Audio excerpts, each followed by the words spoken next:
Oremos. Nuestro amante Padre Celestial, una vez más, nuestros corazones rebosan de gratitud por el don precioso de tu santa palabra. Pedimos, Señor, que al abrir esa palabra con reverencia, tu Espíritu Santo se acerque a nosotros y nos enseñe, pues queremos aprender cuál es tu voluntad para nosotros. Nos encomendamos pues en tus manos, agradeciéndote por tu compañía, porque te lo pedimos en el nombre de Jesús. Amén. Quiero saludar a cada uno de los que están reunidos aquí hoy para este tema, al igual que a todas las personas que están viendo este programa vía satélite por televisión. Estamos muy contentos que han sintonizado el programa que vamos a estudiar el día de hoy. Nuestro tema de hoy se titula Dos errores monumentales y mortíferos. Vamos a hablar de dos errores que han cautivado casi a todo el mundo. Hay muy pocos que no han aceptado estos errores. Es más, estos dos errores son gemelos. Es decir, si la gente cree uno de los errores, automáticamente va a creer también el otro. Están interconectados, en otras palabras.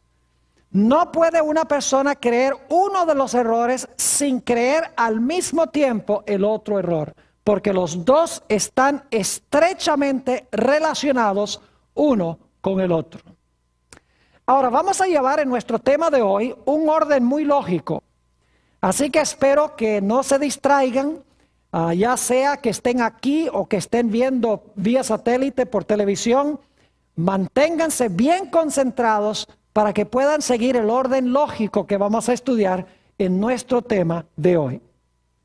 El primer punto que quiero recalcar y subrayar es que si no hay ley, no puede haber pecado. Porque hoy en día muchas personas están diciendo que la ley fue clavada en la cruz, que los cristianos no tienen que guardar la ley, que no estamos bajo la ley sino bajo la gracia, y que por lo tanto la ley no tiene mucha importancia para el cristiano. Lo importante es el Espíritu Santo y la gracia. Pero quiero mostrarles al comenzar nuestro tema que si no hay ley, no puede haber pecado. Vamos a leer algunos versículos en el Nuevo Testamento y luego vamos a ir a Génesis. Estamos empezando ahora fuera de Génesis, pero más adelante vamos a ir al primer libro de la Biblia. Note lo que dice Romanos, el capítulo 3 y el versículo 20. Nuestro primer punto es que si no hay ley, no puede haber pecado. Romanos 3 y el versículo 20. Dice, ya que por las obras de la ley, ningún ser humano será justificado delante de él. Porque por medio de la ley es ¿qué cosa? El conocimiento del pecado. Es decir, conocemos el pecado ¿por la qué? Por la ley. Ahora vamos a notar también Romanos el capítulo 4 y el versículo 15. Romanos el capítulo 4 y el versículo 15. La misma idea, que si no tenemos ley, no puede haber conciencia de pecado. Dice en Romanos 4 y el versículo 15, pues la ley produce ira. Y algunos dicen, como la ley produce ira, la ley es mala. Porque solo una cosa mala puede producir ira. Pero necesitamos entender que la ley es santa, justa y buena, según dice el apóstol San Pablo en Romanos 7 y el versículo 12. Nosotros somos los malos. La ley produce ira porque nosotros somos pecadores. Porque la ley es buena y nosotros somos malos. Sigue diciendo, pues la ley produce ira. Ahora escuchen bien. Pero donde no hay ley, tampoco hay, ¿qué cosa? Tampoco hay transgresión. Es decir, si no hay ley, usted no puede desobedecer una ley que no existe. Usted no puede transgredir la ley si no hay ley. Notemos un texto más, uno o dos más, Romanos 7 y el versículo 7. Romanos el capítulo 7 y el versículo 7. Aquí el apóstol Pablo nos dice esto. ¿Qué diremos pues? ¿La ley es pecado? ¿Qué me dirían ustedes? ¿La ley es pecado? No, en ninguna manera. Pero yo no conocí el pecado sino por la ley, porque tampoco conociera la codicia si la ley no dijera, no codiciarás. Es decir, yo no sabría que la codicia es mala, al menos que haya un mandamiento que diga, no codiciarás. Es decir, hay un mandamiento que dice, no codicies, así que cuando yo codicio, yo sé que eso está mal, porque la ley lo dice. Donde no hay ley, no puede haber ¿qué? No puede haber pecado. Porque el pecado, la ley nos muestra el pecado. Ahora, noten nuestro último texto en esta primera parte de nuestro tema. Primera de San Juan, el capítulo 3 y el versículo 4. Primera de San Juan, el capítulo 3 y el versículo 4. Es un texto que hemos leído antes, pero ahora vamos a leerlo en este nuevo contexto. Dice allí, todo aquel que comete pecado, infringe o transgrede o desobedece, infringe también la ley, pues el pecado es ¿qué cosa? El pecado es infracción de la ley. Yo pregunto, ¿puedo yo saber que mi cara está sucia si no me miro en un espejo? Claro que no. La ley es el espejo. Y cuando yo me miro en el espejo, yo veo mi ¿qué? Mi pecado. Para usar otra ilustración, si yo voy a donde un médico, un oncólogo, y él me hace exámenes y determina que tengo cáncer, que Dios no lo quiera, pero determina que yo tengo cáncer, el médico me está mostrando que yo tengo cáncer. La ley es como ese médico. La ley me muestra que yo tengo cáncer y que necesito un remedio. Es decir, si no hubiese ley, no habría pecado, porque el pecado es transgresión de la ley. Ahora vamos a nuestro segundo punto. Si no hay ley y por lo tanto no hay pecado, entonces si no hay pecado, tampoco puede haber muerte. Note lo que dice en Romanos 5 y el versículo 12. Romanos el capítulo 5 y el versículo 12. El apóstol Pablo nos dice algo muy importante aquí en este versículo. Dice, por tanto, como el pecado entró en el mundo por un hombre, y por el pecado, ¿qué cosa? La muerte. Así la muerte pasó a todos los hombres por cuanto todos pecaron. ¿Qué es lo que produce el pecado? El pecado produce muerte. Noten también, ya que estamos en Romanos, Romanos 6 y el versículo 23. Romanos 6 y el versículo 23. Aquí dice el apóstol Pablo claramente, porque la paga del pecado es muerte, mas la dádiva de Dios es vida eterna en Cristo Jesús, Señor nuestro. ¿Cuál es la paga del pecado? La paga del pecado es muerte. Es decir, cuando yo desobedezco la ley, eso es pecado. Y cuando yo peco, ¿qué va a suceder? Muero, según la Escritura. Ahora noten también un texto más para este segundo punto. Santiago, el capítulo 1 y el versículo 15. Santiago, el capítulo 1 y el versículo 15. Nos dice aquí el hermano de nuestro Señor lo siguiente.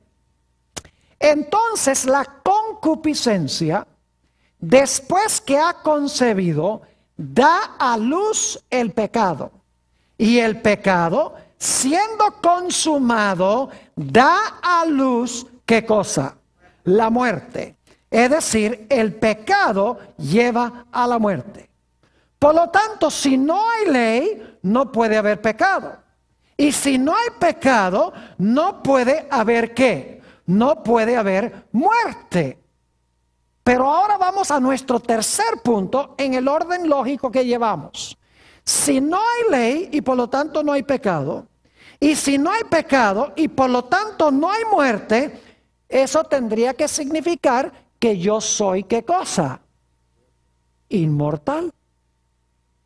¿Me están entendiendo el punto? Si no hay ley y no hay pecado, y no hay pecado y no hay tal cosa como la muerte, entonces yo tendría que ser ¿qué cosa? Yo tendría que ser inmortal. Quiero que quede claro este punto, que es crucial. Si no hay ley, no hay pecado. Si no hay pecado, no hay muerte. Si no hay muerte, entonces yo soy inmortal. Ahora vamos a nuestro cuarto punto. ¿Quién, según la Biblia, es el único que es inmortal? Vamos a Primera de Timoteo, el capítulo 6 y el versículo 16.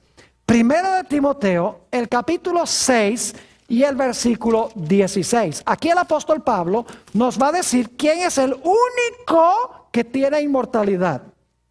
Dice allí, y vamos a leer empezando el versículo 14 para el contexto, versículo 14 primero, que guardes el mandamiento sin mácula ni reprensión, hasta la aparición de nuestro Señor Jesucristo, la cual a su tiempo mostrará el bienaventurado y solo soberano, Rey de reyes y Señor de señores, el único que tiene inmortalidad, que habita en luz inaccesible, a quien ninguno de los hombres ha visto ni puede ver, al cual sea la honra y el imperio sempiterno. Amén. ¿Quién es el único que tiene inmortalidad? El único que tiene inmortalidad es Dios. Vamos también a Primera de Timoteo, el capítulo 1 y el versículo 17. Primera de Timoteo, el capítulo 1 y el versículo 17. Dice, por tanto, al Rey de los siglos, ahora escuchen bien, inmortal, invisible, al único y sabio Dios, sea honor y gloria por los siglos de los siglos. Amén. Fíjense que dice, por tanto, al Rey de los siglos, inmortal. ¿Quién es el único que posee inmortalidad? Solamente Dios posee inmortalidad. Nosotros no tenemos inmortalidad. Es más, la Biblia dice que nosotros tenemos que buscar la inmortalidad. Si hay que buscarla, no la tenemos. Noten Romanos, el capítulo 2 y el versículo 7, para que quede claro este punto. Romanos, el capítulo 2 y el versículo 7. Dice aquí el apóstol San Pablo, vida eterna a los que perseverando en el bien hacer, ahora escuchen, buscan gloria y honra e inmortalidad. Yo pregunto, ¿nosotros tenemos que buscar inmortalidad? Claro que sí. La Biblia dice que debemos buscarla. Si debemos buscarla, entonces no la tenemos como nuestra propiedad. ¿Está claro ese punto? Ahora repasemos lo que hemos estudiado hasta ahora. Punto número 1. Si no hay ley, no hay ¿qué? No hay pecado. Punto número 2. Si no hay pecado, no hay muerte. Punto número 3. Si no hay muerte, yo tendría que ser inmortal. Punto número 4. Solamente Dios es ¿qué? Inmortal. Ahora, hemos llegado a un punto muy crucial en nuestro estudio. Le voy a hacer en un momento una pregunta y tienen que tener una mente bien perspicaz para captar el punto que quiero recalcar. Si no hay ley, no hay pecado. Si no hay pecado, no hay muerte. Si no hay muerte, yo tengo que ser inmortal. Pero solo Dios es inmortal. Lo cual significa que entonces, si Dios es el único que tiene inmortalidad, y yo soy inmortal, porque no hay ley y no hay pecado, yo tengo que ser ¿qué? Yo tengo que ser, lo captaron, yo tengo que ser Dios. ¿Me están entendiendo? Repito de nuevo, si no hay ley no hay pecado, si no hay pecado no hay muerte, si no hay muerte yo soy inmortal, pero como solo Dios es inmortal, yo tendría para ser inmortal que ser ¿qué? Tendría que ser Dios. Ahora, ¿cuáles son los dos grandes errores que cree casi todo el mundo? En primer lugar, la idea de que la ley ya no existe para el cristiano o no se aplica al cristiano. El segundo error es la idea de que el hombre por naturaleza es ¿qué? Inmortal. Es decir, que el hombre tiene inmortalidad propia, que cuando el hombre muere hay algo que tiene por dentro que sale del cuerpo y sigue viviendo porque es inmortal. Los dos errores son un ataque contra la ley de Dios, diciendo que el cristiano no necesita la ley, y el otro error es la idea de que el hombre es por naturaleza, ¿qué cosa? Inmortal. Casi todo el mundo cristiano cree en alguna forma o en otra estos dos errores. Ahora yo pregunto, ¿a dónde se originaron estas dos ideas de que no existe la ley para el cristiano porque estamos bajo la gracia, que la ley fue clavada en la cruz, y la idea de que el hombre es inmortal? ¿A dónde se originó esa idea? Pues yo quiero decirles que se originó en el libro de Génesis. Vamos a Génesis, el capítulo 3, y vamos a empezar leyendo en el versículo 1, y me voy a enfocar especialmente en los versículos 4 y 5. Génesis 3, 1.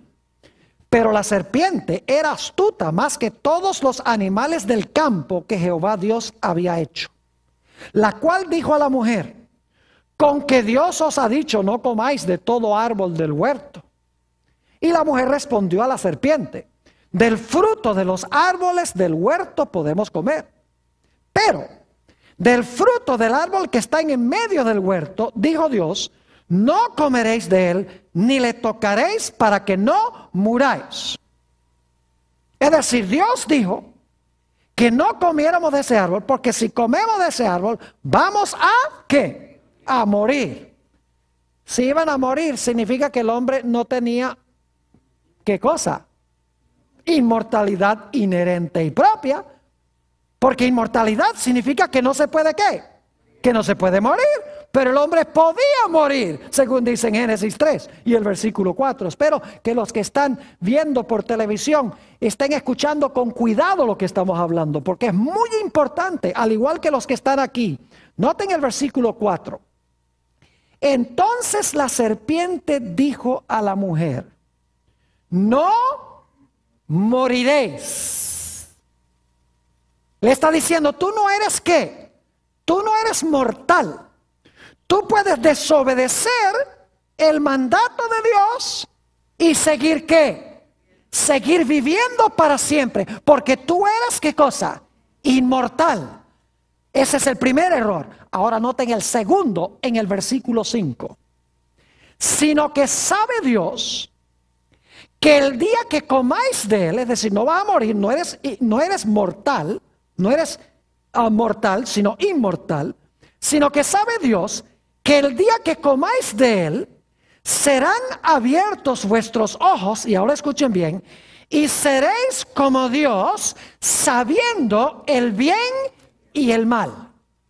Yo pregunto, ¿quién es el único en este universo que puede definir qué es bueno y qué es malo?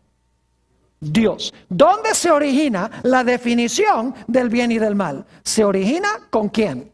Con Dios. ¿Y a dónde se encuentra la revelación especialmente de lo que es bueno y lo que es malo? ¿A dónde se encuentra? Díganme ustedes. En la ley de Dios, los 10 mandamientos. Yo pregunto, ¿adulterio es malo? Sí. ¿Robar es malo? Sí. ¿Matar es malo? Sí. ¿Adorar a otros dioses es malo? ¿Idolatría está mal? ¿Codiciar está mal? Claro que sí. Es decir, la definición de lo bueno y lo malo está en la ley de Dios. ¿Y quién dio esa ley? Bueno, si es la ley de Dios, ¿la dio quién? Dios. Dios define lo que es bueno y lo que es ¿qué? Y lo que es malo en su santa ley. Pero ¿qué es lo que le está diciendo Satanás a Eva? Le está diciendo, mira, tú no tienes que depender de Dios para que Él te diga qué es bueno y qué es malo. Porque si tú eres inmortal, porque tú no vas a morir, si tú eres inmortal, entonces tú eres ¿qué? Tú eres Dios.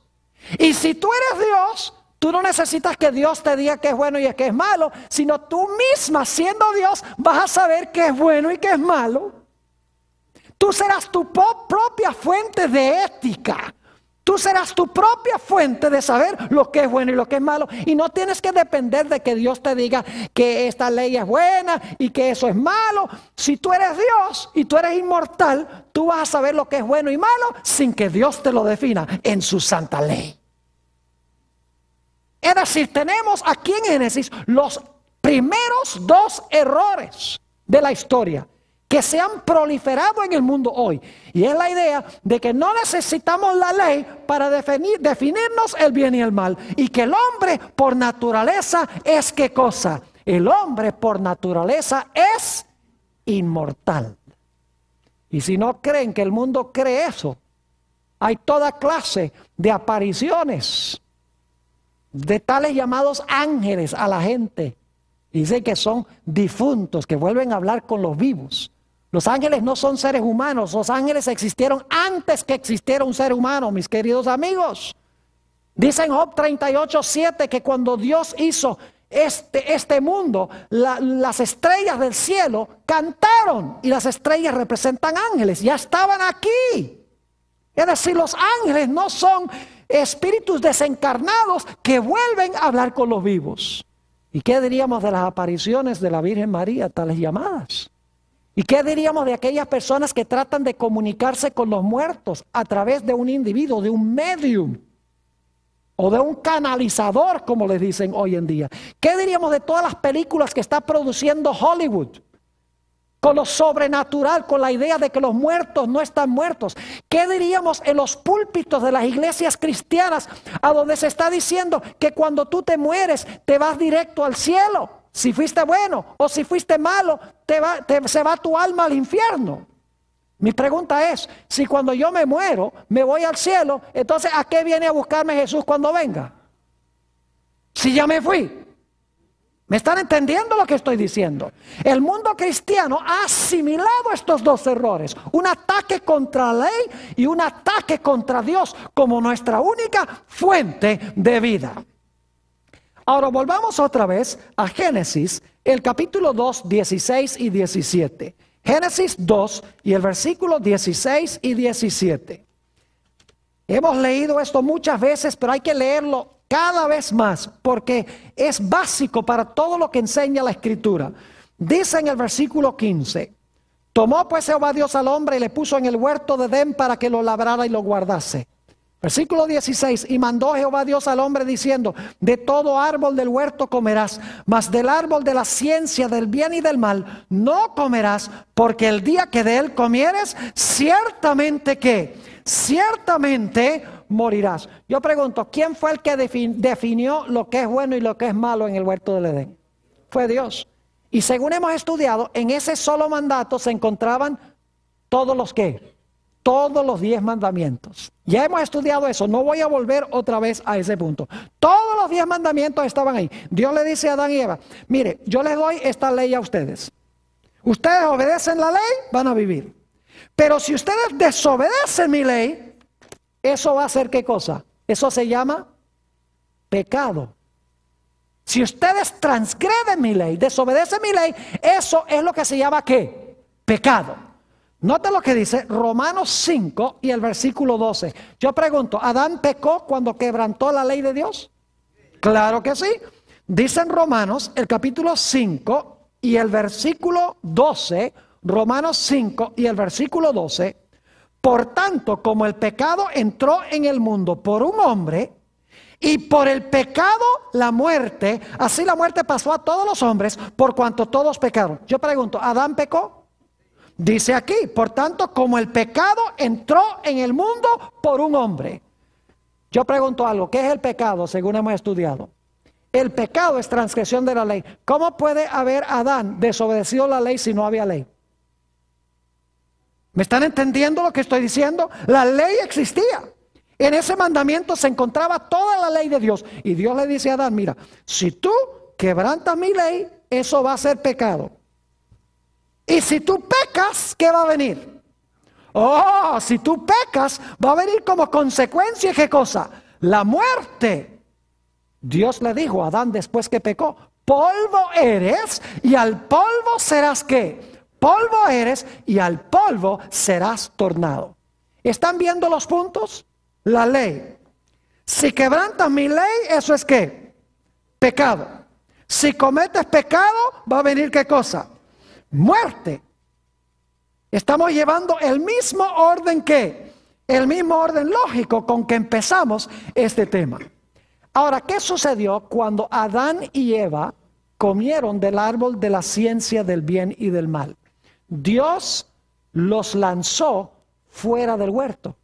Note lo que dice Génesis, el capítulo 3 y el versículo 23. Génesis 3 y el versículo 23. Dios los lanza fuera. Dice allí en el versículo 23, y sacó Jehová del huerto del Edén para que labrase la tierra de que fue tomado. ¿Qué pasó cuando Adán transgredió la ley de Dios y se hizo reo de muerte porque pecó? ¿Qué fue lo que hizo Dios?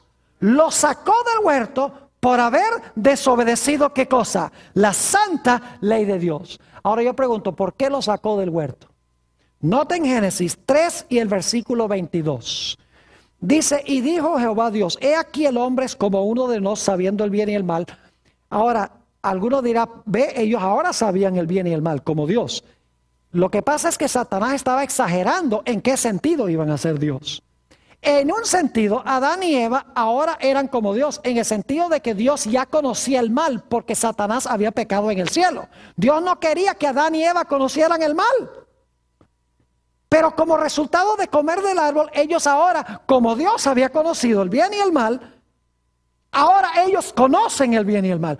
Pero no era el sentido en que Satanás dice que ustedes ahora van a poder distinguir el bien y el mal sin la ayuda de Dios. Dice, y dijo Jehová Dios, he aquí el hombre es como uno de nosotros, sabiendo el bien y el mal. Y ahora escuchen esto. Ahora pues, que no alargue su mano y tome también del árbol de la vida y coma y viva para siempre.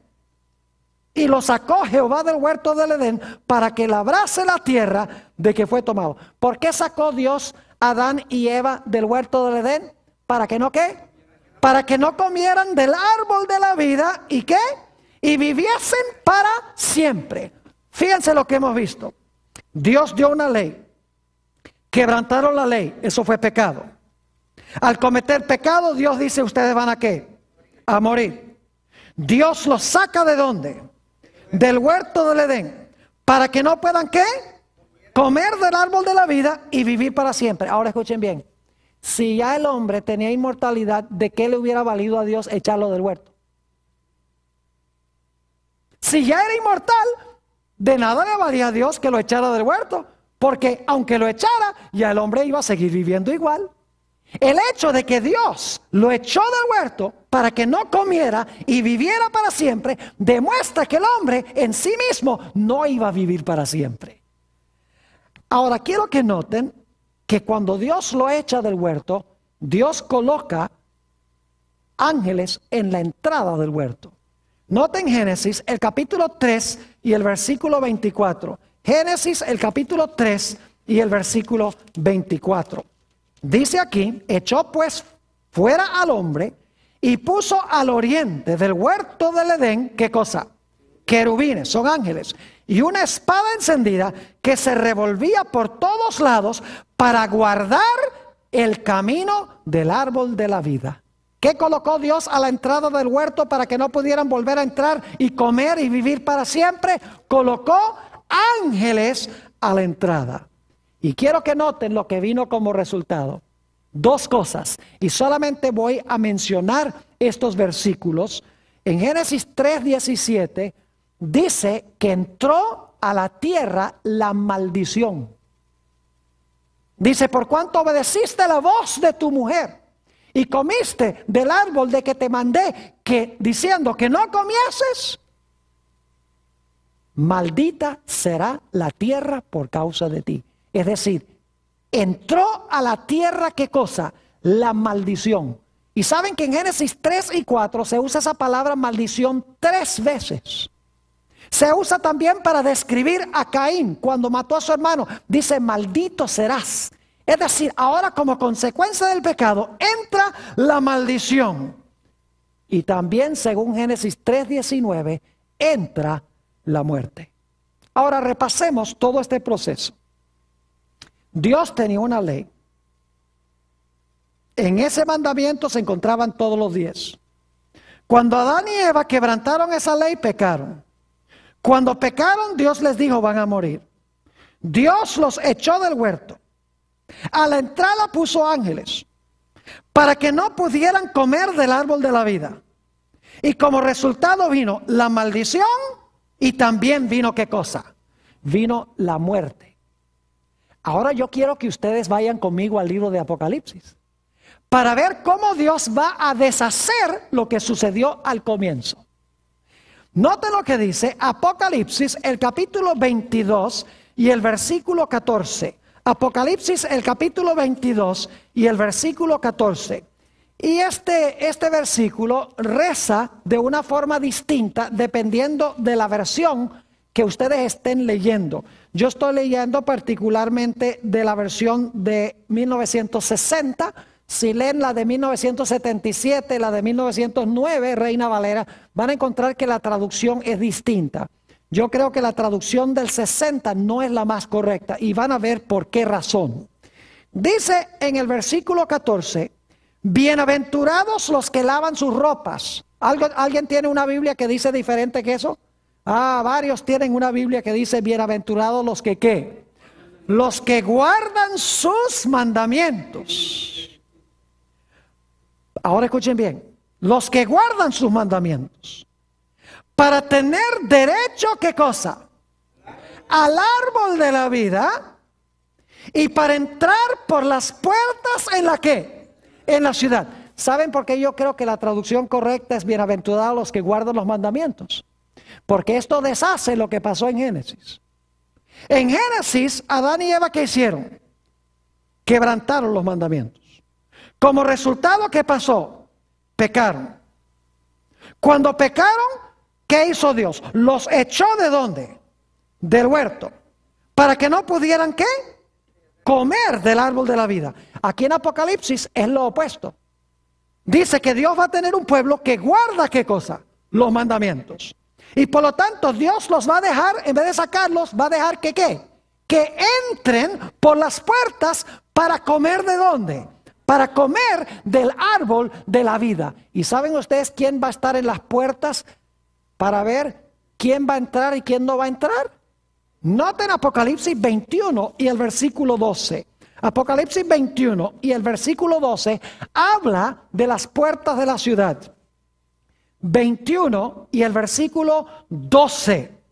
Dice allí, hablando de la santa ciudad, tenía un muro grande y alto, con 12 puertas. Y en las puertas 12 ¿qué? 12 ángeles y nombres inscritos que son los de las 12 tribus de los hijos de Israel. ¿Quiénes están en las puertas? En las puertas están los ángeles chequeando ID, chequeando identificación, para ver si usted tiene derecho de entrar. Fíjense que aquí dice que Dios va a tener un pueblo que guarda los mandamientos. Dios va a permitir que entren por las puertas. Los ángeles van a permitir que entren. Y luego cuando entren van a comer ¿de qué cosa? Van a comer del árbol de la vida. Es decir, se está reversando lo que pasó en Génesis. ¿Y saben qué no va a haber en la tierra nueva? Note lo que dice Apocalipsis, el capítulo 22 y el versículo 3. Apocalipsis 22 y el versículo 3. Dice allí, y no habrá más que, más maldición. Y el trono de Dios y del Cordero estará en ella, y sus siervos les servirán. ¿Qué más no va a haber en la santa ciudad y en la tierra nueva? No va a haber ¿qué cosa? Maldición. Y noten qué más no va a haber. Apocalipsis 21 y el versículo 4. Apocalipsis 21, 4. Dice, enjugará Dios toda lágrima de los ojos de ellos. Y ya no habrá, ¿qué cosa? Muerte, ni habrá más llanto, ni clamor, ni dolor, porque las primeras cosas pasaron. ¿Qué va a desaparecer? La maldición y ¿qué cosa? Y la muerte. ¿Están viendo ustedes que en Apocalipsis sucede lo contrario que en Génesis? En Génesis el hombre desobedece la ley. Eso es pecado. El pecado, Dios dice, te va a llevar a la muerte. Lo echan del huerto. Pone ángeles en las puertas para que no coma del árbol y como resultado viene la maldición y la muerte. En Apocalipsis Dios tiene un pueblo que guarda los mandamientos. Es decir, vence el pecado.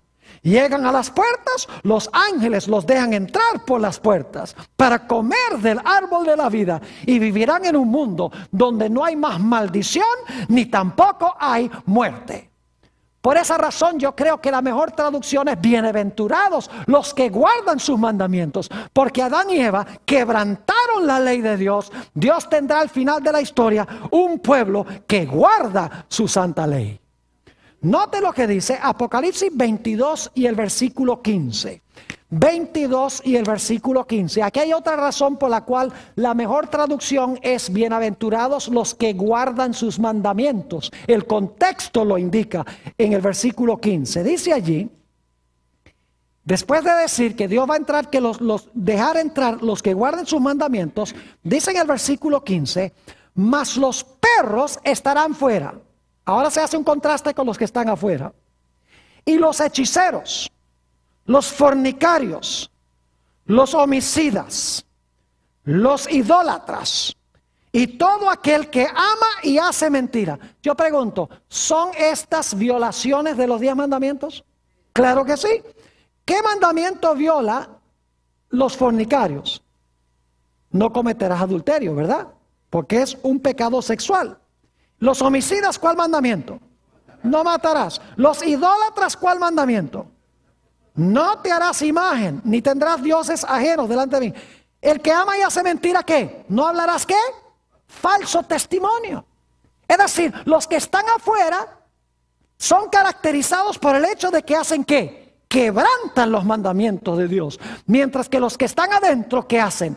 Guardan los mandamientos de Dios. Se hace el contraste entre el versículo 14 y 15. Noten también Apocalipsis 21 y el versículo 8. Apocalipsis 21 y el versículo 8 habla otra vez de los que están afuera. Y fíjense lo que dice el versículo 7 primero para que capten el contexto. Versículo 7 primero. Dice, el que venciere heredará todas las cosas y yo seré su Dios y él será mi hijo. ¿Qué hay que hacer? Hay que ¿qué? Vencer. Y los de afuera, ¿qué característica tienen? Versículo 8.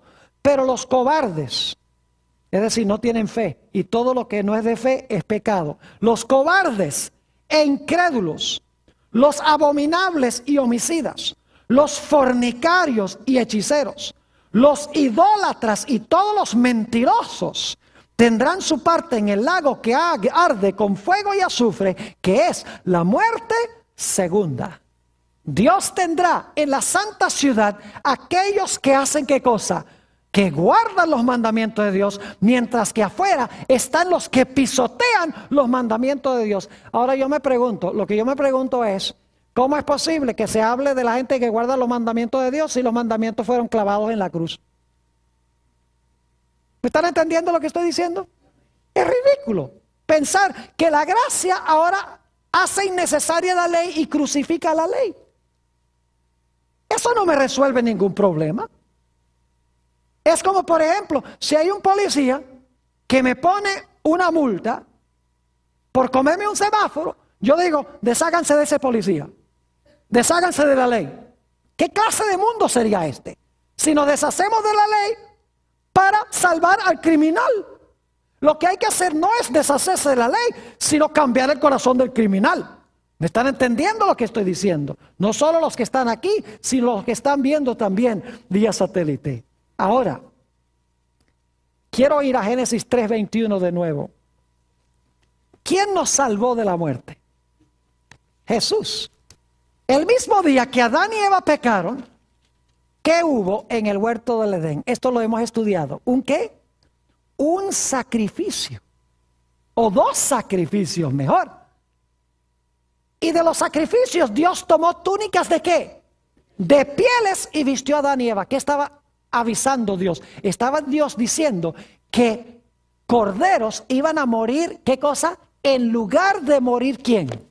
En lugar de morir el hombre, el Cordero de Dios que quita el pecado del mundo iba a morir en lugar de ellos.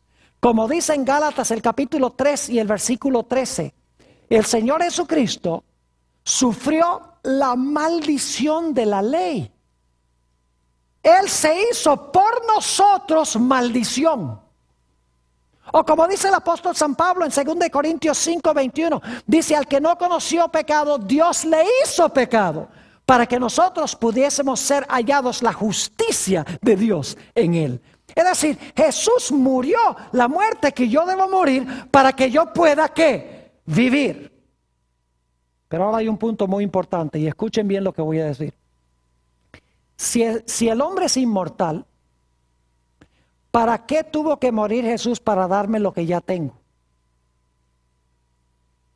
¿Me están entendiendo lo que estoy diciendo? Si yo soy inmortal, yo no necesito que Jesús haya muerto para darme la vida porque ya la tengo. Lo que hace la doctrina de la inmortalidad del alma es restarle la necesidad de la muerte de Jesús. Porque Jesús murió para que yo no muera. Pero si yo soy inmortal, igual no puedo morir. Así que no hubiera sido necesario que Jesús muriera. ¿Están entendiendo lo que estoy diciendo? Es decir, la idea de que si yo soy inmortal hace innecesaria la muerte de Jesús para salvarme a mí de la muerte. Es decir, le resta poder a Jesús. La Biblia nos dice: porque la paga del pecado es muerte, mas la dádiva de Dios es ¿qué cosa? Vida eterna en Cristo Jesús, Señor nuestro. Yo les pregunto, ¿la Biblia es clara de que la muerte existe? ¿De que el hombre no es inmortal? ¿Por qué dice el apóstol Pablo? Porque la paga del pecado es ¿qué cosa? La paga de la transgresión de la ley es muerte. ¿Cómo puede decirse eso si el hombre es inmortal? No sería posible decir que la paga del hombre es muerte. La paga del pecado es muerte. Y muchos cristianos dicen: no, lo que está diciendo eso allí, la muerte en realidad es vida eterna en miseria. Pero la muerte es dejar de existir. Vamos a tener un tema completo sobre la muerte en esta serie. Vamos a encontrar que la muerte es inconsciencia total hasta el momento de la resurrección. Es decir, cuando el hombre muere, está muerto hasta que Cristo venga a resucitarlo en la resurrección de vida o en la resurrección de condenación, como dice la Sagrada Escritura. Es decir, en el tiempo interino, el hombre no tiene vida en sí mismo. Si la vida eterna es un don de Dios, yo no lo tengo. Tengo que recibirlo de manos de ¿quién? Tengo que recibirlo de manos de Jesús. Note lo que dice Primera de San Juan, el capítulo 5 y los versículos 11 y 12. Primera de San Juan, el capítulo 5 y los versículos 11 y 12. Muy interesante, esta declaración es categórica. Dice allí: y este es el testimonio, que Dios nos ha dado vida eterna, y esta vida está ¿dónde? Esta vida está en su Hijo. ¿A dónde está la vida eterna? ¿En nosotros? No, la vida eterna está en su Hijo. Y ahora escuchen esto: el que tiene al Hijo tiene la vida. El que no tiene al Hijo de Dios no tiene la vida. ¿Puede ser más clara la Biblia que esto? Que el que tiene a Jesús tiene la vida porque Jesús es la vida. El que no tiene a Jesús no tiene la vida porque Jesús es la vida. Es decir, yo no tengo inmortalidad y vida en mí mismo. ¿Saben ustedes que estos dos errores se van a proliferar, según la Biblia, muchísimo en el mundo al final de la historia? Tanto el espiritismo, y no estoy hablando de ese espiritismo craso a donde uno va a un salón oscuro y entonces tiene una bola de cristal o se agarran todas las manos para llamar a alguien de entre los muertos. Hoy en día el espiritismo es mucho más refinado, es mucho más sofisticado el espiritismo hoy. Lo único que tienen que hacer es mirar en la televisión a Walter y las estrellas. Ese es un espiritismo sofisticado. La astrología es espiritismo. La idea de que uno puede comunicarse con los muertos es espiritismo. La idea de que uno puede leer el destino en las estrellas es espiritismo. Es decir, el espiritismo es muy extenso. Es no solamente meterse en un salón oscuro para tratar de llamar a una persona que está muerta para que le revele a uno el pasado o el futuro. La Biblia también dice que en los últimos días, además de los espíritus de demonios haciendo señales para engañar a los moradores de la tierra y de todo el mundo, dice también la Biblia que en los últimos días los cristianos se van a lanzar en contra de la santa ley de Dios. Note lo que dice en San Mateo 24 y el versículo 12. San Mateo, el capítulo 24 y el versículo 12. Es muy interesante este versículo y necesito explicarles el significado de una palabra muy importante aquí. Dice en el versículo 12, y por haberse multiplicado la ¿qué? La maldad, el amor de muchos ¿qué? Se enfriará. Hay gente que va a tener amor, pero por la maldad se van a ¿qué? Se van a enfriar. El amor se va a enfriar. Ahora, ¿qué significa esa palabra maldad? Escuchen bien. Es la mismita palabra que aparece en Primera de Juan 3:4, donde dice que el pecado es infracción de la ley. Ustedes no lo sabrían por la traducción. Porque dicen, bueno, aquí dice maldad y allá dice infracción de la ley. Pero si ustedes van al idioma original en que fue escrito el Nuevo Testamento, ustedes van a encontrar que esta palabra maldad es la mismita palabra que se traduce infracción de la ley. Es decir, aquí se podría traducir esto: y por haberse multiplicado la transgresión de la ley, el amor de muchos el amor de muchos se enfriará. Leímos en nuestro último tema, San Mateo, el capítulo 7 y el versículo 21 al 23. Vamos allí nuevamente. San Mateo 7 y el versículo 21 al 23. Aparece esta mismita palabra, infracción de la ley, para que vean que aún cristianos en los últimos días van a infringir la ley de Dios. Porque van a creer que la ley de Dios ya no está vigente para el cristiano, que lo único que importa es la gracia o el Espíritu Santo. No me entiendan mal, yo creo en el Espíritu Santo, pero la Biblia dice que Dios le da su Espíritu Santo a los que le obedecen. Yo creo en el amor, pero la Biblia dice que el amor es el cumplimiento de la ley. Hay que dar definiciones correctas a estas cosas. Noten San Mateo 7:21. No todo el que me dice, Señor, Señor, entrará en el reino de los cielos, sino el que hace la voluntad de mi Padre que está en los cielos. No el que dice Señor, Señor, sino el que ¿qué? El que hace la voluntad de Dios. Versículo 22. Muchos me dirán en aquel día, Señor, Señor, ¿no profetizamos en tu nombre? ¿Y en tu nombre echamos fuera demonios?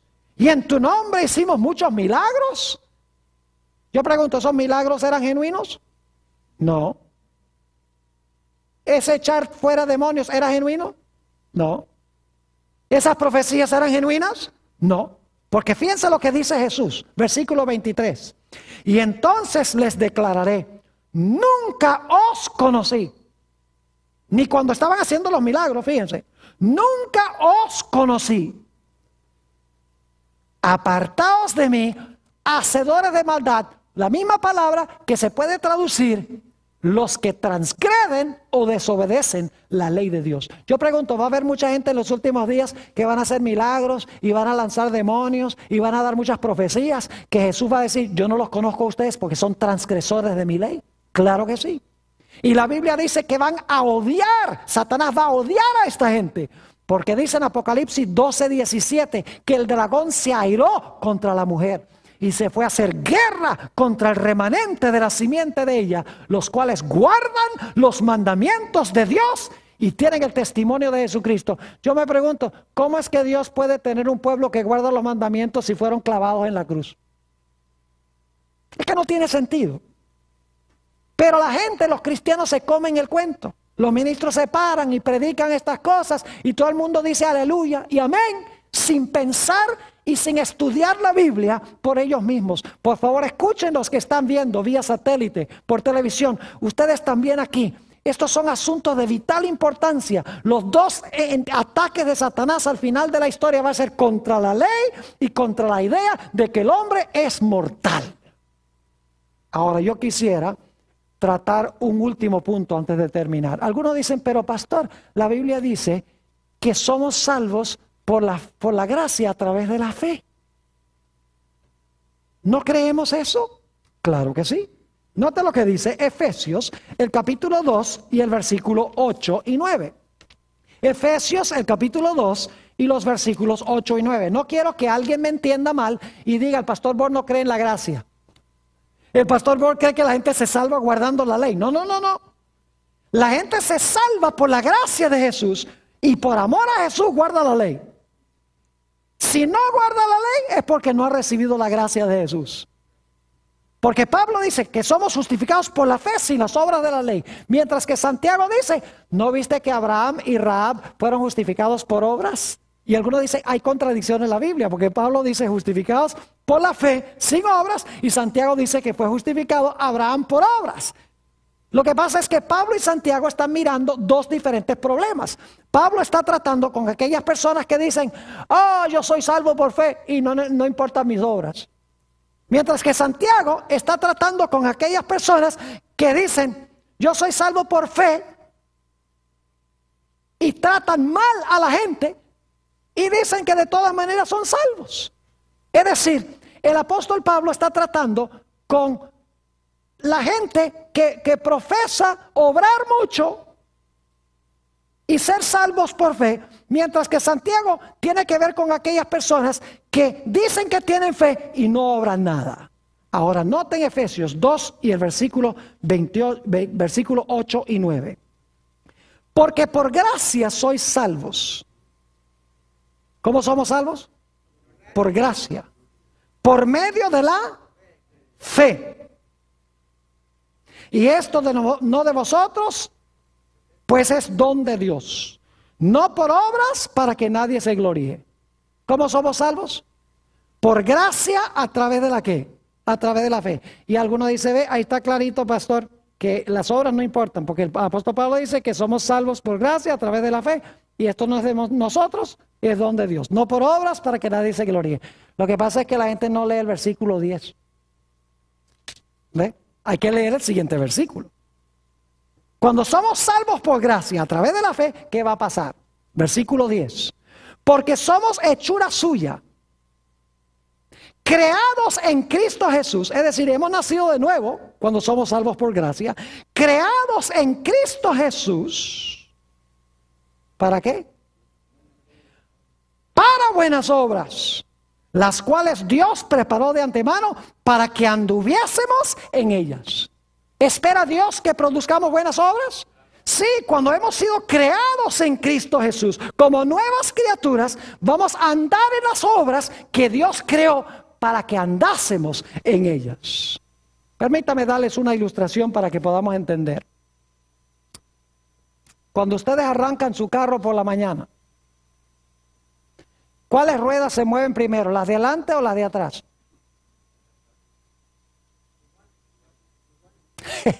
Siempre hay alguien que dice depende. Depende si son tracción delantera o tracción trasera. Pero yo digo que no. Porque si es tracción trasera, el momento que se mueven las ruedas de atrás, las ruedas de delante simultáneamente se mueven también. Así es la fe.